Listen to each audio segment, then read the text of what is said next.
King Nothing by Metallica, then it all crashes down and you break your crown. Point your finger, but there's no one around.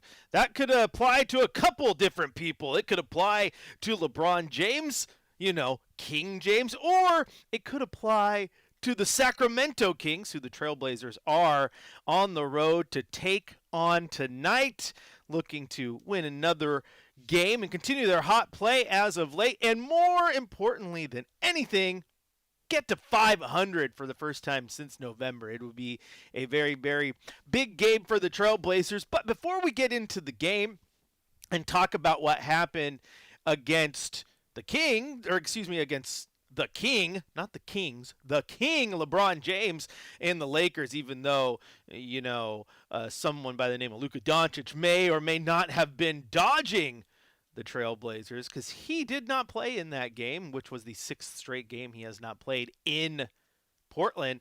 A couple injury updates that we can talk about. First off, the Blazers will be without a couple players tonight, and we may even see some that we did not expect. So let's talk about that real quick. We know that Robert Williams has not been playing the second of back-to-backs. That's going to be no different here tonight, as he will be out. But where we get a little bit interesting is that he was doubtful. That was 2 hours ago, and we're waiting for the last update. But Jeremy Grant and Drew Holiday also listed as doubtful. They came in injured in that game. Not injured in the game, but injury management heading into that game against the Lakers, something we knew, minutes restrictions, all that stuff. So we kind of suspected that they wouldn't play the second night of a back-to-back, so here we are. They're all listed as doubtful. But on the bright side, Deni Avdija listed as questionable, so we may get Deni Avdija back fully tonight. Of course, we'll see what those three are listed at once we finally get the go-ahead, if you will. Coach Yager Splitter will talk to the media down in Sacramento in just a little bit. Granted, we will not have the audio of that live, but we will be able to see what the update was thanks to social media, and everyone will let us know. And once we know, we'll let you know, because I think everyone wants to know who will be suiting up tonight for the Blazers in Sacramento. The Sacramento Kings also looking to get in a bit of a groove since they got Domantas Sabonis back. He missed a little bit of time with an injury, so now they got to acclimate him back into the lineup. So a couple different things for the team to do there and worry about on both sides, and we'll get you caught up to speed throughout the show. But before we, again, dive into what Sacramento is going to bring the Blazers tonight and what it means for the Blazers to be 500, let's talk about that game last night. I'm so used to 2 nights ago. That game, a little over 24 hours ago, even though the game felt like it took 24 hours because the Blazers took 22 free throws in the first quarter, the most by any team in any single quarter this season. But let's take a look at that game, because the Blazers got out to a very good lead, 40-27 in the first quarter. They were outscored 34-31 in the second. Very good third quarter. Fourth quarter, it was 26-25 in favor of the Lakers, but at that point, it was all done but the crying, as they say, as the Laker fans who were in Moda Center in droves had kind of got out of town and were working their way up the concourse and out of the building. This game was, I thought, a great game from your Trailblazers, the way they were able to put everything together, play a very, very good team ball game. It was nice to see Drew and Jeremy get going, Caleb Love, all the like. We'll talk about that here as we dive in to the box score. Points in the paint in favor of the Trailblazers, 52-46. Second chance points, a big reason the Blazers were able to get going. 27-11 in favor of the Trailblazers. With no Jackson Hayes and no DeAndre Ayton, you knew offensive rebounding was going to be key for Portland, and they took care of it, took advantage, had a great game on that end.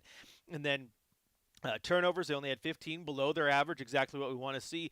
But a game after the bench exploded for 55 points, which was a season high, they did it again. This time 57 points from the Trailblazers bench, led by Caleb Love and Jeremy Grant.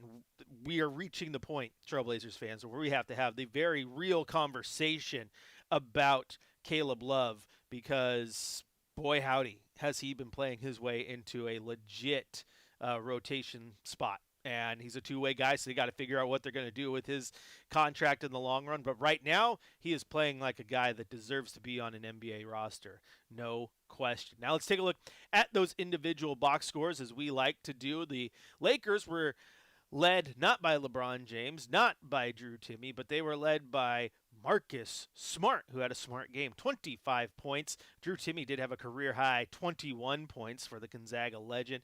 LeBron James, 20 points. He had 9 rebounds and 8 assists, right there on the cusp of a triple-double. He also had one of the best dunks of the season against the Blazers, where he got Robert Williams and Dwap Reith both to leave their feet against him beyond the arc, afraid of the three-point shot at left the lane wide open.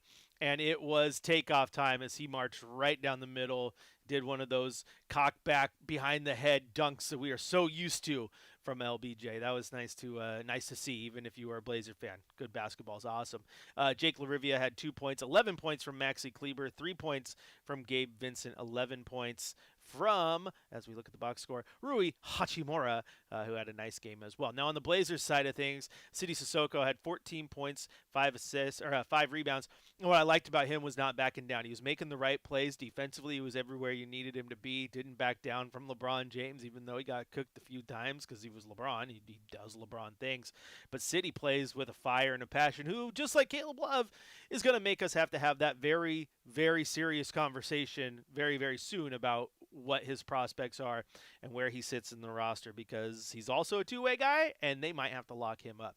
Toumani Camara had 9 points, 2 rebounds, and an assist and a steal. Did have 1 block shot as well. Wasn't upset that he only scored 9 points because he was 3 of 5 from the floor, so he wasn't needing to shoot a lot in this one. He was just finding his shots when they came because everyone else was playing so well. I'll accept that because guys like Donovan Clingan showed out. 18 points, 11 rebounds, 4 assists.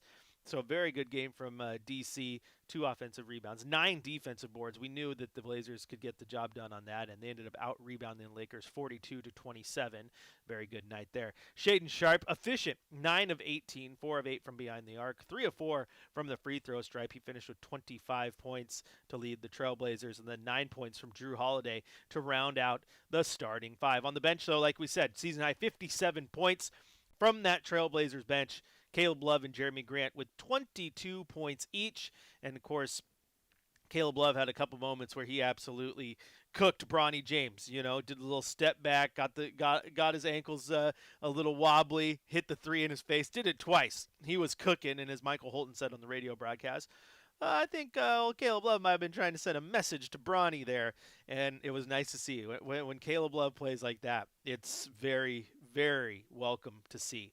He's hitting shots with consistency. Oh, the Blazers need a shooter. They need shooters. They do. You look at the roster, they still need guys who can consistently shoot that basketball, but they also have one who's starting to blossom right in front of their eyes in Caleb Love. Jeremy Grant, 22 points as well. He played 21 minutes as, again, he's continuing to come back from the knee injury, or the Achilles tendinopathy, and is continuing the injury management of that. So those minutes restrictions come into play. But he played extraordinarily well.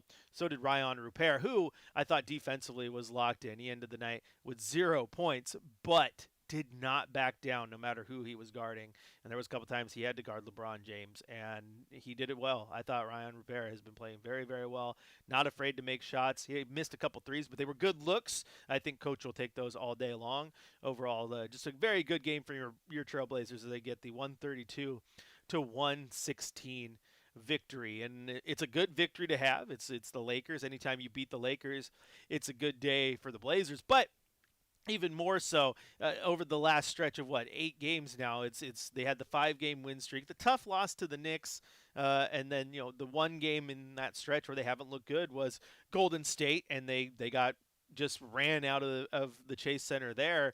Then they come back, get a win over the Hawks, get this one over the Lakers, and now you look to go to Sacramento, where a win against the Sacramento team that is just 12-30 on the season. However, they have won 4 in a row. Do quick math, that's 33% of their wins have come in the last 4 games. They're 4-6 in their last 10. So they've been playing better basketball by their standards, but again, they're still a 12-30 team against a Blazer team who comes in 21-22, who really needs this game, because you know how nice it would be to be at 500 on the season for the Blazers. That's a big deal. That's a big deal to climb back get to 500, and then you factor in, the fact that you're doing this with Thiago Splitter and finding ways to get this done. It's definitely a season so far where I think this team is playing just a little bit better than we would have expect when you consider all the injuries and everything working against them. They're coming in at 21-22. You take away the one loss to start the season against Minnesota, which head coach Chauncey Billups was in charge at that moment. That means you have a chance right here for Thiago Splitter, 40 games in, to be above 500 as a coach, and that's pretty good if you ask me. Also allows them to try to keep ground with Golden State, who has got a 3-game lead over the Blazers for the 8th spot in the West as it stands. This is Blazers Game Day. I'm your host, Chris Burkhardt. If you want to join the conversation, 503-248-0620 is the telephone number. You can also go to youtube.com, type in Rip City Radio, or hit us up on the text line. 88528 is the text number. We're going to take a quick break here. When we come back, we're going to head to the Coach's Corner, hear from head coach Thiago Splitter following that game against the Lakers. Also see if we have any injury updates to let you know about, as he'll be talking down in Sacramento to the media here shortly. I'm your host, Chris Burkhardt. You can follow me on social at Chris J. Burkhardt. Blazers Game Day continues after the break here on your home of the Blazers, Rip City Radio 620.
with you. It is time now to head to the coach's corner. We're going to hear from head coach Thiago Splitter here what he had to say following that victory over the Lakers.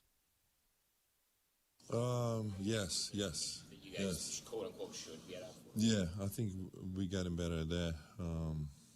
Just I told them like we got to treat every possession, like the last one. Just be focused and ready to go and be aggressive and use the clock in the right time. And when we have 2-for-1 situations, use it. So all of those things, I think we took the game very seriously.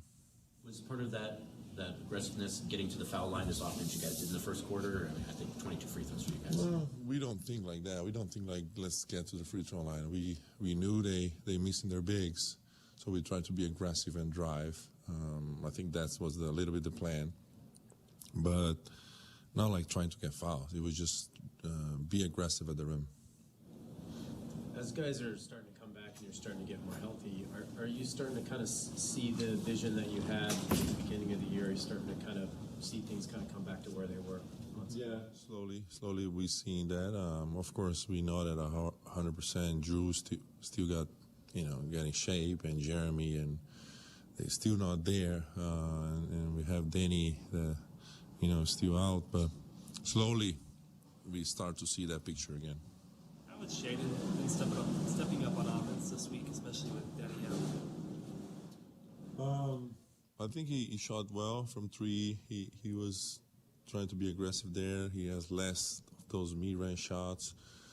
I think he's giving us more effort on defense as well, getting a couple stops, couple steals, gamble a couple ones that we didn't like. But, slowly he's getting there where we want. You got the box. Siri Sissoko. Just got 6 deflections. Got into their team and was physical, tried to take charge on LeBron James. That's not an easy task, but at least he tried. So those are the winning plays that you need. Is he leading the tally right now? I'm not sure. He might. Might be leading. When you see how many guys scored in how many different ways, just could you speak to the depth that you have now that you're starting to get guys back and how many options you have? Yeah, Joe. That's you see Caleb Love is scoring 22, Jeremy Grant from the bench, so that gives you a certain comfort of your bench players, right? Like you're gonna sub your starters and you're gonna bring your bench, and they're gonna bring it, they're gonna score, they're gonna get stops. So give me a little bit more confidence on those subs. And there you heard from head coach Thiago Splitter. And one thing you mentioned there that is starting to come across with this team is the fact that you can trust the bench. And it was nice to have Jeremy Grant back, who has been in that 6-man role to start the year, and coming back into that lineup is huge. I think that's a role that he fits very, very well for this team. It may change the way people, whether it be fans or the front office, think about his future with the Trailblazers, because if he can own that 6-man role, I think that helps the team a ton. But also the way Caleb Love's been playing. Coach has obviously trusted him to be out there with the ball in his hands and go score when you need to. And you look at the game against the Lakers, and yes, he had 22 points, but he also had 7 assists, and that's huge too. So now you start to question what happens with the team as you move forward, because what happens when Scoot gets healthy, and then you got Drew, and you got Scoot, and you got Caleb Love. And what about next year, where you have Drew, pending trades, of course, but you have Drew, and you have Dame, and you have Scoot, and you have Caleb Love, and don't forget about Blake Wesley. Like, that's 5 capable guards. Now, I do think that the one thing that helps Caleb Love here is people automatically, because he is a smaller guy, and Kirk says on the chat, our bench has been fire. It's been absolutely incredible. It's been blazing, pun intended. But what helps Caleb Love out in my mind is the fact that he's so good at scoring and is naturally more of that 2 guard. Maybe undersized, but is naturally, that's where he excels. So I like the fact that, say you go into next year or even this year, Scoot gets healthy. Well, if Scoot gets healthy, that means your point guard rotation is Drew and Scoot. Then your shooting guard rotation is Shea and Caleb, and you still have Denny who's going to get the ball in his hands and do his thing. So there's room. And then even going into the next year with Dame, I think there's still room because of what he's been able to do shooting that ball and keeping defensive honest. So, yeah, big shout out to Caleb Love, undrafted two-way guy who's been one of the best rookies in the NBA this year. And that's all him. That's all him. Super, super hard work, and hasn't wavered. I like that early in the year he was slow. He had off games. How many times did we see Caleb Love? It's like, oh, he was 0 for 10 tonight. He's got into his groove, and with that, he's being consistent during these games, and that's exactly what you want to see from him. So big shout out to him. One thing I would love to sit down and talk with him about is how much Dame influenced his game. And I'm not saying that he plays like Damian Lillard and is going to go off and drop 70, but watch how Love moves. Watch his shooting motion, watch his free throw motion, watch how he moves off the ball, watch how he steps back into his threes, watch how he dribbles. You cannot tell me that that guy did not grow up idolizing Damian Lillard and implemented how Dame played into his game. I said that to Sean Hyken the other day, and Sean said that, yeah, well, he did go to some of Damian Lillard's elite basketball camps back in the day, so that could make sense. And again, I think any good basketball player finds guys they emulate, right? It was clear that like Kobe Bryant emulated his entire game around Michael Jordan. They were basically the same player. And Caleb Love is a little bit of all those good scoring guards, but I really would love to pick his brain to see just how much of his game he modeled after Dame, and then just happens to be in Portland where Dame ends up re-signing, and you get a chance to play with a guy that you idolized and modeled your game after. Because I think it's clear. I think it's clear when you watch him play that he watched a lot of Damian Lillard growing up. And I can say growing up because Caleb Love is, 22? 20? Let's look this up. The power of the internet. Okay, he's 24. He's 24. So I could still say growing up, right? Because Damian Lillard is 35, meaning, there was 10-year-old Caleb Love watching Damian Lillard in the league. So, yeah, I could say that with with a straight face that he definitely did watch him when his formative years of NBA basketball. But either way, it's pretty cool what Caleb Love's been doing. And now you got the question about the two-way contract and how do you free up that spot. I think everyone automatically looks to Dwap Reith and Ryan Rupert and Chris Murray, those end of the bench guys. But I think you also have to consider what is the future for a Matisse Thybulle. I love Matisse Thybulle. I think when he's on the floor, his game is it speaks for itself. Defensively, he's amazing. I mean, absolutely amazing on the defensive end. But in his time in Portland, which now sits here in his fourth year as a Blazer, that sounds weird. He's played all of 106 games. That is a season plus 20 games in 4 years here. Played 15 games in 24-25. Has played 4 games this year. Played 22 games for the Blazers post-trade deadline in 22-23. But still, that's not a lot of games over the time he's been here. So what is his future? Does he have a lot of trade value? Do you waive him and stretch him, do that type of thing? I don't know. I'm just saying. I don't know if it's necessarily the end of the bench guys, because I think guys like Ryan Rupert have proven their worth. I think guys like Dwap Reith, if you trade him, or if you get rid of him to free up a roster spot, I really hope it's via trade. And I think he can net you a second-round pick, and he deserves to be on a roster somewhere because he's been so good for Portland when they need him. Lots of questions. The long story short is I would not want to be Joe Cronin heading into the trade deadline because there's a lot of questions he has to answer about this roster for the best reason possible, though, because a couple of those two-way guys that he signed have proven to be really, really good acquisitions. And Kirk chimes in too. Dame's been huge on the bench helping guys. Yeah, no, he's been great. Having that type of basketball brain on the roster is huge, especially for guys like Caleb Love and those young guards. And I think that's great. Having a guy like Drew Holiday is absolutely valuable. I mean, that guy is so smart on the basketball court. Just look at how much better the offenses looked with him back on the floor. And that's not even a disrespect to Denny. Denny's been great. The offense looks different with him out there too. But the big thing is the fact that they can slow the game down, and you trust your point guard to truly have control of the ball. And I say your point guard because Denny's not a true point guard. We know that. But no, Dame has been wonderful, and I am still counting down the days until next season. I mean, I'm still lost in this season, and I think it's been a great year. But like the chills that are going to happen the first game of Moda when Dame is actually suited up, it's that's going to be a you remember where you were when it happened type moment, and it's going to be pretty awesome.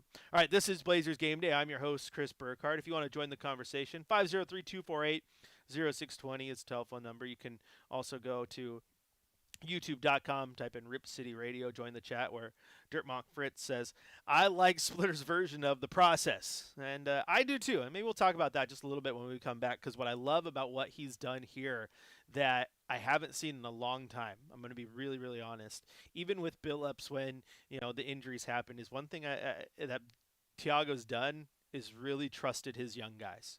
He's trusted them to go out there and develop.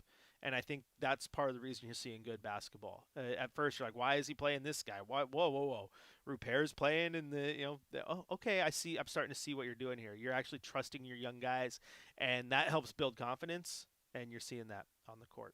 All right, we're going to take a quick break. When we come back, again, we're going to dive into that. We're going to look at the Sacramento Kings team. What can the Blazers expect? And, of course, we still have keys to the game to get to before we're out of here all said and done. This is Blazers Game Day on your home of the Blazers, Rip City Radio, 620.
Welcome back into Blazers Game Day. Chris Burkhardt here with you. If you'd like to join the conversation, you head on over to youtube.com, type in Rip City Radio and join the chat, or you can hit us up on the text line. 88528 is the telephone number.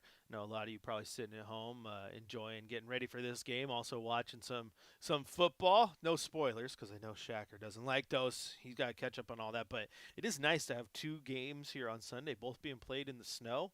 Football just feels right in the snow. I don't know why. All these stadiums going out and trying to build domes. No, I like football games in the snow. It just looks right.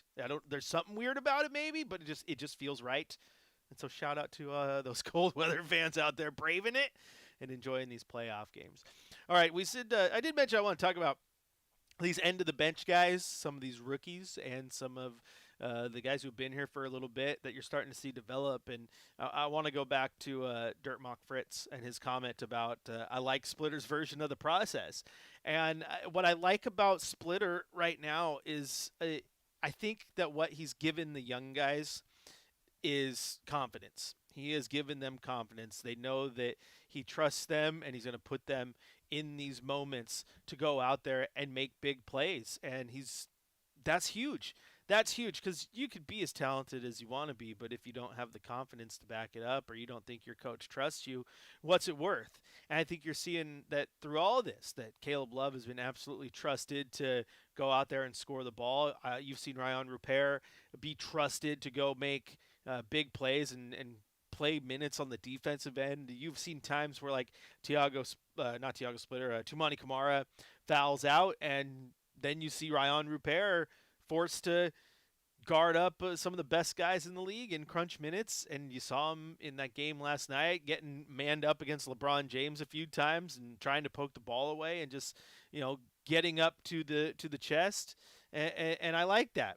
I absolutely like that, and everyone's back building off that. I think that's why you've seen Chris Murray been coming up clutch when he was healthy and they were playing him. I think it's also the reason Denny Audy has had such a good year is, coach gives him the ball and trusts him to go do what the team needs to be done. And that's absolutely massive. Fritz chimes back in. He says, Splitter gives me confidence. I'm so selfish. And joking aside though, I mean, there's something about being believed in. Just think in your everyday life at work. Like if your boss doesn't like you and doesn't trust that you can do the job, you're going to start questioning whether you can do the job or not. So I think it's absolutely massive that Thiago's done that. And think about this too, fans. Like early on in his tenure here as acting head coach, he was ridiculed a little bit because he coached a little bit more of that European style where you use the entire bench and you go through your rotations and you really key on matchups. And now I think that's starting to work in his favor because he has guys that he can trust in any of those moments. And you've seen, Dwap have those big games like he did against Oklahoma City. You've seen Ryan Rupert have big games like he did a few nights ago against Atlanta. And it's just nice to see. Caleb Love has had multiple big games. Now, Kirk says my high school coach hated me. Yeah, that happens. It's the politics game. We've seen that one before. We've all lived it. But again, if the coach doesn't have confidence in you or any of that, then you're going to lose confidence in yourself. So I think right now the biggest thing in favor of Thiago, and another reason I love him, is that he trusts everybody to get the job done. And I think that's absolutely massive. Now, let's take a little bit of a deeper look at Caleb Love real quick here, because what the Blazers are getting out of him is amazing. I mean, absolutely amazing what they've been getting out of him. So Caleb Love right now is averaging, the points, 11.2 points per game. Now that puts him right ahead of Dylan Harper and right behind Trey Johnson among all rookies. 8th overall. We're talking about an undrafted player right now who is the 8th leading scorer among rookies. And you have Derek Queen, who's there at 6th, averaging 12.6. Cedric Coward, Jeremiah Fears, VJ Edgecombe, Cooper Flagg, and Conca Nipple round out the top of that list. I mean, Cooper Flagg there at number 2. So, and he's averaging 18.8. So, number 1 pick, the guy ever. And I still, don't get me wrong, like I'm not putting Love and Cooper Flagg in the same category. Like Cooper Flagg is a legit going to be, a face of a franchise here and only going to get better. But what the Blazers are getting out of Caleb Love off the bench doing this. And you look at how these guys are playing too. Of the top 10 rookies, only Dylan Harper plays fewer minutes per game than Caleb Love. Caleb Love coming in averaging 21.9, Harper averaging 21.4, Caleb Love averaging 11.2 points, and then you look at Cooper Flagg averaging 18.8, but he's also playing 34 minutes a night. That's 13 extra minutes. That's a chance to get extra shots. So, yeah, everything considered, Caleb Love's been incredible. And I think if you look at the last handful of games as well, it gets a little bit more impressive too, especially when you talk about him averaging 11 points per game. He had a stretch there where the points weren't coming in bunches. So let's look at this stretch of about 9 games here. It was an 8-game stretch, actually. The Blazers weren't playing great. They went 5-3 over these 8 games or whatever it was. But the thing is, the scoring wasn't there in bunches. Caleb Love scored 5 points in a loss against Toronto. He did have a good outburst of 20 points in a win against Cleveland. And the rest of that road trip, you remember that road trip where the Blazers went 1-4. He scored 0 points against Detroit. He scored 4 points against Memphis. He scored 9 points against New Orleans. They come back home. He gets 8 points against Golden State, 5 points against Sac, 7 points against Sacramento 2 nights later. 2 points against Sacramento 2 nights later to total 7 points over 2 games. And then he scored 5 points in a rematch with Detroit. So the minutes were low. He's getting 18 minutes, 9 minutes, 8 minutes. Again, building up, trying to get that confidence from Coach. Coach is throwing him out there. You need to learn a little bit. Well, then he pops off. He scores 17 points against Orlando. He's hitting the ball with frequency. He's doing it effectively and efficiently. 7 of 13 from the floor, 3 of 8 from beyond the arc. And since that game, every single game since, a stretch of 14 games, he has scored in double figures. And over that stretch of games, his numbers are 16.8 points per game. He's averaging that, 3.4 assists, 3.2 rebounds, just 1.9 turnovers, which is not bad. And he's shooting, get this, he's shooting for the season. You can look at him, and he's shooting 3-point percentage. Field goal percentage is 33%. But over that stretch, he's shooting 40% from beyond the arc. So when we talk about they need shooters, they need someone to come in and shoot the ball. Over this last quarter of the season, Caleb Love has been that guy. He has been that guy, averaging almost 17 points per game, shooting 40% from beyond the arc over the last 14 games. That's impressive to me. That's especially when you look at the entire year. For the season, he's a 33% three-point shooter. But he's found consistency. He's found the shot. And most importantly, as I alluded to a second ago, we're talking about the things that coaches do that can really benefit a young player like Caleb Love or Ryan Rupert or even a young Hansen as he continues to get better. Confidence. Give the players confidence. If you give them confidence and they know you trust them to get the job done, they will go get the job done. So I do think a lot of the success is the work that they've been putting in, but also you got to trust that Tiago Splitter has done a wonderful job getting the most out of these young players. Gotta love it. This is Blazers Game Day. I'm your host, Chris Burkhardt. If you want to join the conversation, 503-248-0620 is the telephone number. Of course, you can hit us up on the Rip City Radio text line as well, 88528, or go to youtube.com, type in Rip City Radio, and join the chat there. This is also my time to remind you that Rip City Radio wants to hook you up with a 4-pack of tickets to check out the Blazers vs. Suns on February 3rd from the Coors Light Silver Seats. Experience the game with 3 of your friends in deluxe seats with refrigerated drink holders, phone chargers, and great views of the action. Enter today at our contest page at ripcityradio.com. Must be 21 or older to enter. A good chance to go see a game. The Coors Light Silver Seats are pretty awesome. You get a nice little row to yourself. Like I said, in today's day and age, you can't beat having a place to cool your drink and charge your phone. I mean, these are the problems we have as fans nowadays. Well, I want to take a picture of this moment, but my phone's dead. Not if you get the chance to grab these Coors Light Silver Seats. Once again, just enter today at our contest page, ripcityradio.com. We're going to take a quick break here on Blazers Game Day. When we come back, it's time for our keys to the game. What do the Blazers need to do to get a victory over at the Sacramento Kings? We will tell you when we return here on your home of the Blazers, Rip City Radio 620.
Welcome back to Blazers Game Day. Chris Burkhardt here with you. Time now for our keys to the game. What do the Blazers need to do to get a victory over the Sacramento Kings? Hopefully they can. I mean, they did beat the King last night, but that was the singular King. Now they got to play the Kings, the entire team, and see if they can get it done. This is a team that, as a couple of our YouTube chatters pointed out, that they've won 4 in a row.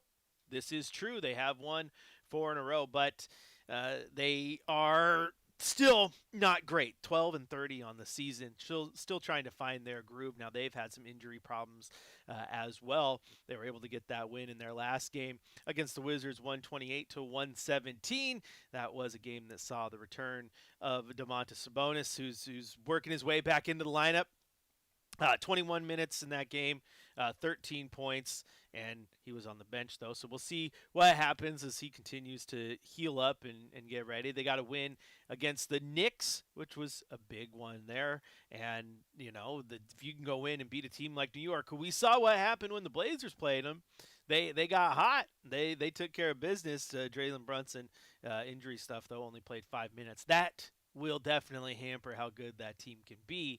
So take that for what it's worth. But again, over their last 4 games, those wins are the Rockets, the Lakers, the Knicks, and the Wizards. So not as if those were all terrible teams. Those are good teams where even if they are injured, they're still good. I mean, that Lakers team, their balance isn't there necessarily. That roster just doesn't really match well, in my opinion, but they still got talent. Like, obviously, LeBron's great. Like, Rui Hachimura is still a good player. Marcus Smart, etc. So tonight, the Blazers will get a chance to get a victory over the Kings, and they need it because they need to continue simply to get through this season and keep it in the play-in. And we've seen these games against the Kings before where for some reason, and I don't know exactly why, they get sloppy. We get sloppy games against the Sacramento Kings on December 18th. It was a kind of a weird game. That third quarter, they scored just 19 points. It went to overtime, and the Blazers won 134-133 despite trying to give the game away. And then 2 nights later, they play in Sacramento, and the game is different but the exact same. It was a 98-93 victory for the Sacramento Kings, for the Trailblazers. So the Blazers got the job done in 2 games that were incredibly sloppy and incredibly weird. Blazers had 20 turnovers in that second victory. It's very rare, it feels like, in today's NBA when both teams score less than 100. The Blazers had some balance, though. 23 points from Shaedon Sharpe. Denny had 24. 14 points from Donovan Clingan to go along with 14 boards in that game. But now the big question, again, is how do you attack this Sacramento Kings team? Are you going to get another sloppy game? Is it going to be confusing?